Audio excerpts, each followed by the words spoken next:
You know that moment when you get a little knock from spirit? You're not exactly sure why you're doing what you're doing. You just know, whoop, okay, I'm going to focus here, spirit. Yes, thank you.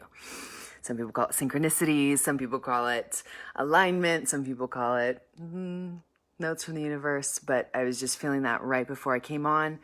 And I'm not exactly sure what I'm here to share with you. I just know that coming on live was something that I was feeling. I started doing these Wild Woman Rhapsodies a couple years ago, but this is really just an opportunity for me to open up and for you to receive and for us to interact. Hi, Gwyneth. Thanks for tuning in. And so if you have any comments, anything that you want to interact with, please comment while we're here. Hearts are my oxygen, or any sort of comment interaction here is helpful for me so that I just can be interacting with you. Today, I wanted to talk about being so deeply with the what is. And I'm just going to open my channel. Again, this isn't to tell you how to be. This isn't to direct anything at any one of you. This is just really to open up and to feel together. So, hi, Jessica. It's good to see you. I'm just going to open up and really tune in because we have an incredible opportunity right now. It's also snow/hailing outside right now. So if you hear just the light pitter patter of the snow, ice hitting my window at any point, this is an incredible opportunity for an awakening. And I keep seeing these two sides of the conversation starting to develop. There's a one side of the conversation that is about the hope and the restoration that everything can go back to normal. And this other side of the conversation that is something else. And I'm specifically talking about the light sides of the conversation of moving through this virus and what is this here to birth, really? In the conversation of what is this here to birth, there's this part that's like, well, we'll eventually get back to normal. And this other conversation that's like, is there something beyond this? Right? Like this is a powerful opportunity for us to look at the pieces of our lives that have not been working anyways, that before the virus were not at their optimum. That's really what this opportunity is allowing. In addition, for a deep reflection for all of us, going inside and being able to be with ourselves, to be able to press pause on our reality and go inside and be deeply with anything in our reality that's coming up in shadow right now, is the response to any attachment that we had to an external system that would tell us that we're okay. Right? None of us get out of this alive. None of us get out of life alive. And so this idea that our financial systems or our educational systems or our governmental systems, that somehow the stability of those things is what our life depends on. There is a correlation, but not causation, right? Living in a stable country. I live in the United States. Living in a stable country, my nervous system has had the privilege of not being scared if my financial system was going to collapse. But I have many friends around the world who've lived their lives in rising and falling economies all the time, in areas that have had plague, in areas that have had famine, in areas that have had deep war. So I think part of this is also opening up to the privilege that we've had, especially in the United States and especially in Western countries, of how have we been choosing to live our lives? We've had so much privilege. How are we really choosing to live our lives? There's a space of counting our blessings, of really looking at how rich our lives have been and what do we want to build from that place, right? And anything that's coming up right now, especially being in quarantine. Hi, Monique, it's good to feel you. Hi, Aunt Debbie, it's good to see you. At this time when we're in quarantine, to really sit with these questions of what's getting triggered for me right now? Is my partner triggering me? Is potentially losing my money in the stock market? Is that causing me pain? Is it causing me pain that certain members of my family can't get medical care because of the system, the medical system, the way it is? Well, all of these things that are triggers have always been there. Our stock market is not guaranteed. Ask anyone who works in the medical system. It's all broke as shit anyway, right? Our educational system has been lacking for a long time. So our governmental system, let's not even get started. Have we even seen a debate where people aren't at each other's throats in a really callous and childish way? Like, all of these things were asking to be addressed before the virus came, and now the virus is like, pause on everything else. And now we're going to go inside and really look at what would we like? as humanity, as a country, as individuals, as partners, as career people, as humanity, what would we like? We have this radical opportunity to ask ourselves, what would we like to create together? There's an opportunity. It's a reset button. What do we want to create together as humanity? Because there's a space beyond the way we've been playing. The way we've been playing on the planet. I talk about this in the podcast that I do. If you want to check out Real Life Magic, the podcast, the link is in my bio somewhere in here. But in this last podcast, I did transmission number 10. I dive into the ego triangle, this ego delta. And I just have heard it as the 3 V's, and I can't remember who I heard it from, but I love this. I don't talk about it this way in my podcast, but I love this remembering of the 3 V's, the victim, the villain, and the victor. That when we're playing in that realm, it's going to perpetuate the victim, the villain, and the victor. And I'm going to dive into each one of these because this really hits home for me, right? In any conversation that we're having, whether it's around race, gender, war, history, her story, our story, identity, when there is a victim, a villain, and a victor, it becomes very entangled in shadow identity very quickly. And in that shadow identity, it's difficult to make connection with other individuals and beings that might be straddled within our programming as other or as enemy or as the victim or as the villain or as the victor. You know what I mean? So once we're in that ego triangle as one of those roles, it immediately activates the other roles to be filled. So the victim is one we talk about all the time. It's thrown around a lot. Oh, I was being victim. I was being a victim. What does that even mean, right? Well, a victim is the person in the relationship that receives the villain's projection. Okay? The victim is the one in the ego triangle who receives the villain's projection of pain. And when the victim receives that, they can choose how they want to respond to that. Playing victim or being in the ego triangle, as I'm explaining it here, the shadow victim is the one who takes that on as their identity.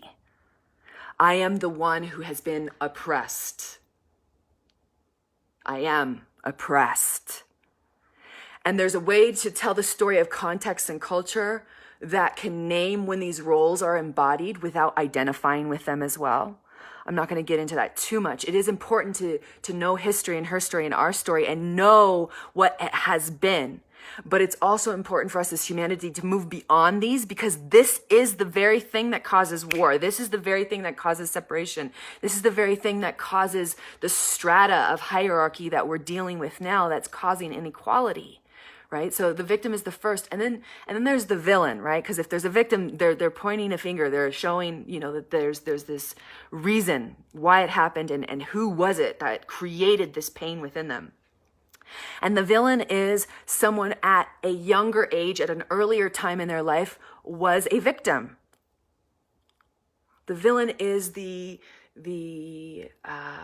I would say next iteration, if you will, or one of the iterations of the victim is also a villain, someone who projects their pain onto someone else, blames someone else, or acts in a way, has a behavior that exemplifies the pain that they received at an earlier time in their life. Hi, Brother Andrew. It's good to see you. My fire brother, such brother.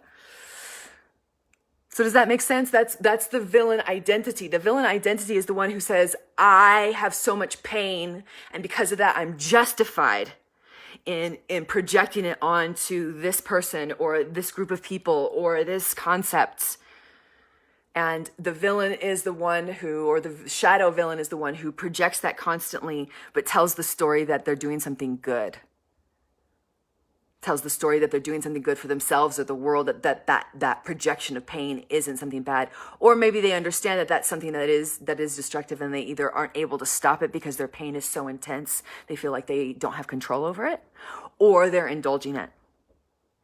There are different ways of that relation. So the final V is the victor, and it's a difficult one because the rescuer shadow, is a tough one, especially within the communities that I love so much and within myself. This is one that, I've definitely dealt with a victim shadow. I've definitely dealt with a villain shadow, but my victor shadow, my rescuer shadow, she just wants to be loved. You know what I mean? She just wants to be seen as the one who can help others. And yeah, it definitely comes from a deep savior complex, a deep feeling of helplessness at some time earlier. This is just my experience of the victor or the rescuer shadow. This doesn't necessarily mean it's true for everyone, but there is a resonance here that I've worked with a lot of people with this same shadow. And it's usually like the type A perfectionist, young one who has some sort of trauma in their life of not being loved or not feeling worthy and not feeling good enough. So they're going to constantly strive to get loved by everyone. Super people pleaser. The victor is the one who's going to save the world. We're here to save the world and we're going to help the people and become the healers and all these things. But the wounding within is I'm constantly looking for validation from the world around me. So I'm constantly attracting victims and villains into my life in order for me to validate my identity as a victor.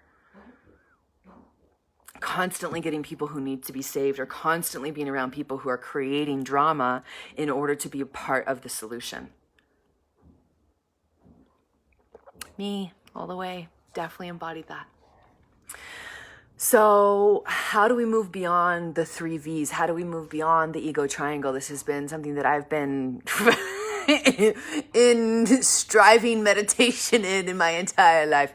But especially past few years of just looking at where are the places where I'm still diving into victim, villain, or victor in my life.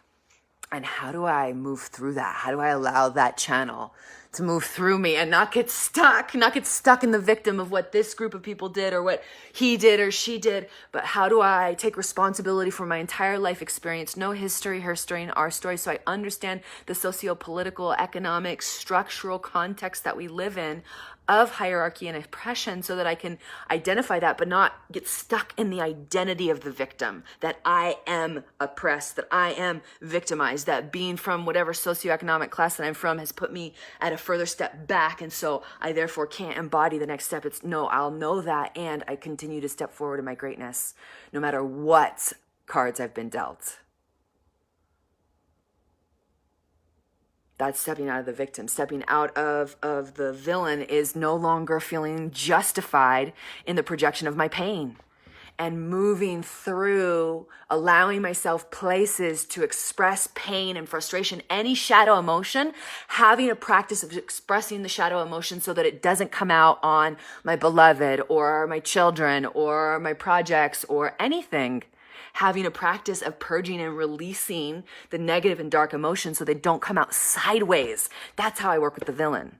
And it's vital to work with the villain character because so many of us have grown up in a place where we're not allowed to be angry, we're not allowed to be ugly, we're not allowed to be bitches, we're not allowed to be powerful men, whatever that is. Like that villain archetype is the most avoided, and that's where things come out sideways. That's where perpetrators actually become perpetrators. When they're not allowed to express their pain and trauma in a safe way, then it comes out sideways. And this is the place where we get to really dive in as a community because, I have a brother right now. I just want to pray for him. Oshanti. He's up in a halfway house in Northern California. He was sent to prison, I think in 2012 for marijuana possession with intent to sell. And he was sent to prison, and it was a horrible, just a horrible, sad thing. He is a tea pourer within our community, and he was sent to prison, and he's been in the process of getting out, and the coronavirus came on. And so he's in this halfway house. And so I just want to send prayers out to Oshanti right now, and this opportunity that he has to come back into freedom, to be released from this halfway house. And it's all dependent on kind of the flow of what's happening right now. And so, I think about, myself and other people and financial situations and family situations and school situations, but there really is a powerful place where so many people have it so challenging right now because of what this is. And I just think about my brother Oshan and coming out of prison and being in this halfway house, and that it's time for him to be able to be released and no longer be held for something that was not wrong in the first place. So prayers to him. And that piece that I'm really tapping into is there's a lower amount of incarceration right now on our planet as a whole, but definitely in our country. And And I pray that this villain archetype comes out so that we can address it, so that we can start working with our brothers and sisters and others who've been incarcerated and whose villains have come out sideways. How can we reintegrate them back into our culture? How do we reintegrate them back into society and not just shun them, not just shut them away, and not just pretend like they don't exist? The non-addressing of our villain archetype in American culture specifically makes it so that our incarceration systems are just a revolving door. And the people who are going in are not receiving healing. They're not receiving the attention that their villain archetype needs. They need to express pain. They need to express trauma. They need to express anger, right? Through the incarceration system, we're not addressing these individuals as wounded children, which is what I would guarantee almost every single one of them are. I put my heart on that. And so how do we as individuals address that villain shadow and allow our anger, allow our pain, allow our trauma to move through us, to be a channel, not a container, to move through us so it doesn't come out sideways? The final one is the victor. How do we move out of the victor shadow, which is needing to be the rescuer, needing to be right, type A personality. I need to be loved by everyone. That's where my shadow really is noticeable. I have them all. We all have them all, but the shadow of the victor is the biggest one. And so, really just getting in touch with the joy that naturally comes from me and what it is that wants to bubble forward from my experience, rather than trying to have the right thing to say, rather than trying to get people to like me, rather than trying to do the right things, allow things to naturally arise from within. So what is the ultimate process in all of that is just learning how to forgive self and understand that the victim, the villain, and the victor are part of our makeup as human beings. It's part of our software, and it's part of the game that we're working through in the game through life. How do we deal with our own inner victim, villain, and victor on the inside? And this is a perfect opportunity, this time, to go in and really address. And if you do shadow work, or if you have a way of gestalting or journaling and understanding your victim, villain, and victor and being able to dive into those, this is the time to journal, to dive deep, to work with your transformational healers, the coaches, the people who can guide you into these places, because you can go deep and have an opportunity to touch a part of yourself that in this paused moment will be able to, in my experience, really root in and create something beautiful. So the basis of all of this is self-forgiveness, right? Like moving out of shadow is all about forgiveness, which just means opening the energy and breathing with unconditional acceptance of, okay, this is what it is. This is the choices that I had made. This is where I was at, and I no longer need to hide anything from myself, whether it's the victim, the villain, or the victor. That there's nothing to hide. There's nothing to prove, right? The victim is there's nothing. I can't remember the victim. The victim is there's nowhere to go. The villain is there's nothing to hide. And the victors, there's nothing to prove. Those are the things that I've received for those that help me move that energy a little bit too. And then forgiving ourselves for any piece of us that have rested in those shadows, right? That's being able to see that part of ourselves and love that part of ourselves for doing the best that it could at that time, in whatever shadow expression it was in. So thank you for tuning in. There's nothing to hide. This is an opportunity for us to look at everything on the inside and to love all parts of ourselves, and to be in the quiet moments and see if the company that we keep is something that we enjoy. So thank you for tuning in. Lots and lots of love. Please share if this moves you, and if it doesn't, that's cool too. Leave a comment, leave a heart, and I look forward to connecting with y'all more. Bless, bless, love, love.